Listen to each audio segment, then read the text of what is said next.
Salut à tous, bienvenue dans cette nouvelle vidéo. Comme vous le savez, le Paris Saint-Germain s'est qualifié pour les barrages de la Ligue des Champions. Certains diront que c'est les 16e de finale. Et le Paris Saint-Germain, pour ces barrages, affrontera soit l'AS Monaco, soit le Stade Brestois. Et oui, on va rester en Ligue 1. C'est dommage que le PSG affronte un club de Ligue 1, mais voilà. Quoi qu'il en soit, le Paris Saint-Germain sera favori pour ces barrages de Ligue des Champions, sachant que le Paris Saint-Germain domine la Ligue 1. Mais pour le Paris Saint-Germain, si jamais le PSG passe les barrages et se qualifie pour les 8e de finale de Ligue des Champions, le Paris Saint-Germain affrontera soit Liverpool, soit le FC Barcelone.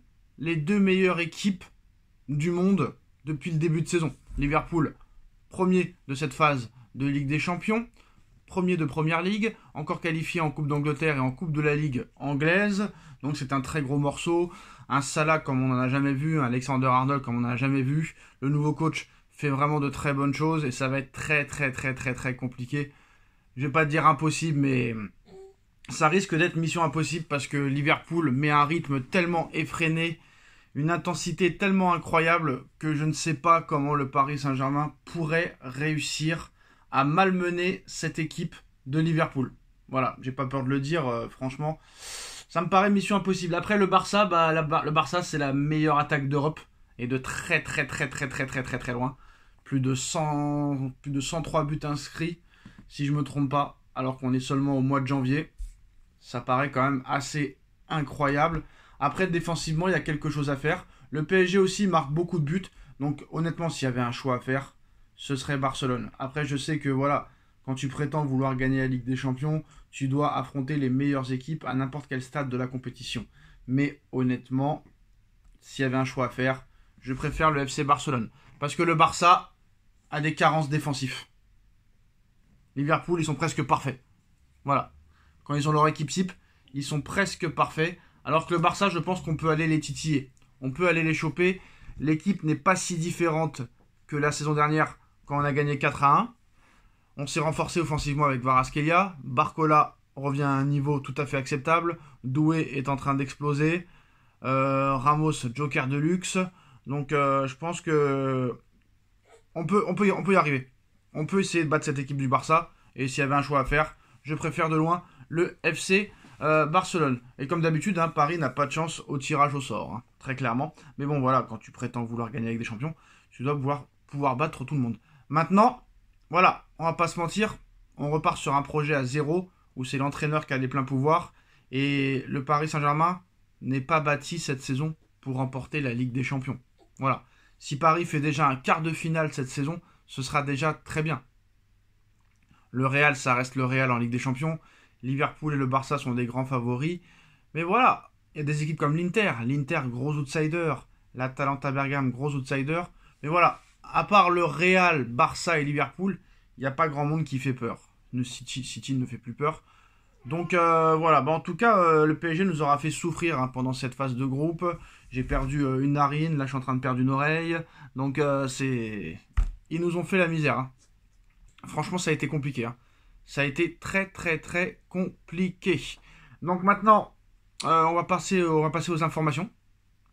On va passer aux informations. Et la grosse information de cette journée, c'est Xavi Simons qui est transféré définitivement au Red Bull Leipzig. Xavi Simons quitte définitivement le PSG pour le Red Bull Leipzig. Et là, masterclass du Paris Saint-Germain. Le PSG qui a réussi à vendre Xavi Simons 81 millions d'euros. 50 millions plus 31 millions d'euros de bonus atteignables facilement. Donc c'est quand même une très grosse performance du Paris Saint-Germain. Qui aurait pu croire qu'il serait vendu autant?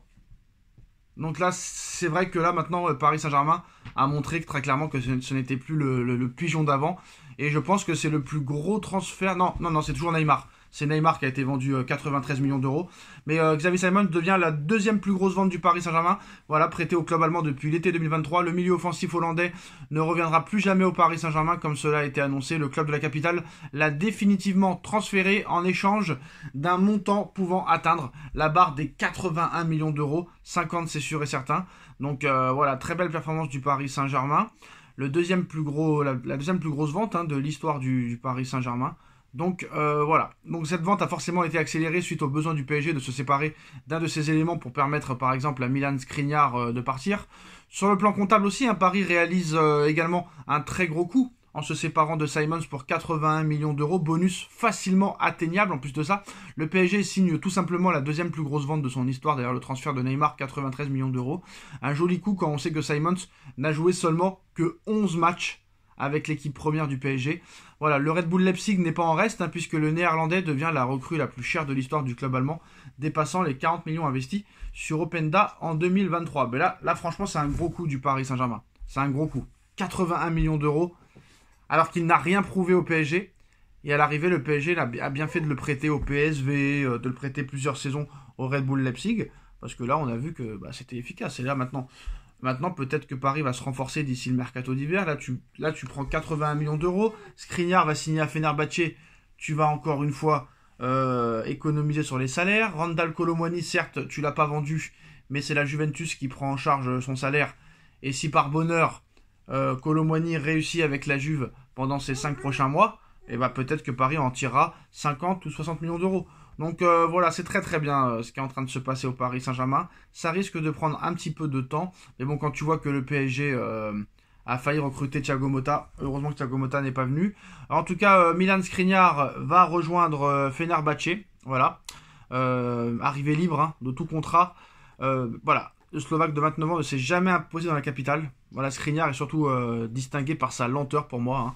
Très clairement, il ne servait pas à grand chose.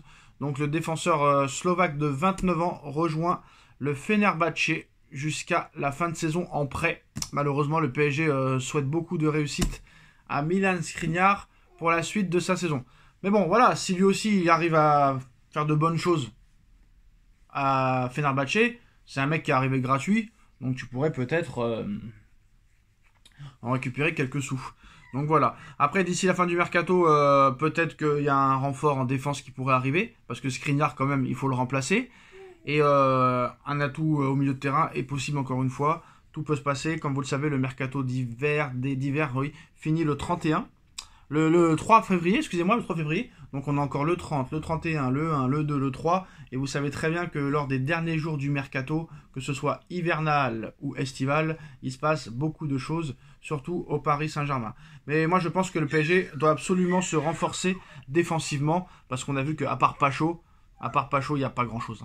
Voilà, on va pas se mentir. À part Pacho en défense centrale, qui est vraiment la baraque. Marquinhos, c'est pas mal, mais c'est limité. Hernandez, bof.